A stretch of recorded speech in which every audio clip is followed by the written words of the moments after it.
அரவிந்த் கெஜ்ரிவால் முதல்வராக நீடிக்க முடியுமா? அமலாக்கத்துறை கைது பண்ணி உள்ளே வச்சுதே இல்லையா? அவர் முதல்வராக நீடிக்க முடியுமா? ஏன்னா அவங்க அமைச்சர் ஆதிஷி அவர்கள் என்ன சொன்னார்? சிறையில் இருந்தே ஆட்சி நடத்துவார்னு சொல்கிறார். அது சாத்தியமாக இல்லை என்பதை பற்றி தான் பார்க்க போகிறோம். அதற்கு முன்பாக இந்த மாதிரியான குயிக் நியூஸ் அப்டேட் வேணும்னா நம்ம சேனலை சப்ஸ்கிரைப் பண்ணி வச்சுக்கோங்க. சிறையில் இருந்து கொண்டே ஆட்சி நடத்தலாம்.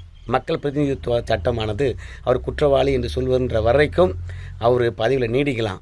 ஆனால் அது சாத்தியம் என்று கேட்டிங்கன்னா, அரசியலமைப்பு சட்டப்படி அரசாங்கம் பழுதடைந்திருக்கிறது என்று சொல்லி அரசியலமைப்பு சட்டம் 239 படி குடியரசுத் தலைவர் அந்த ஆட்சி எடுத்துக்கலாம்.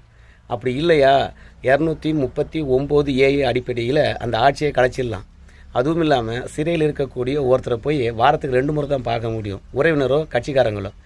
அப்படி வாரத்துக்கு 2 முறை பார்த்து அந்த ஆட்சி எப்படி நடத்துறது? அதனால் சாத்தியம் கிடையாது. இந்த மதுபான ஊழலை முதல்ல கொண்டு வந்தது காங்கிரஸ் தான். இப்போ காங்கிரஸ் தான் நொந்து கொண்டு இருக்கின்றாராம் நம்ம அரவிந்த் கெஜ்ரிவால்.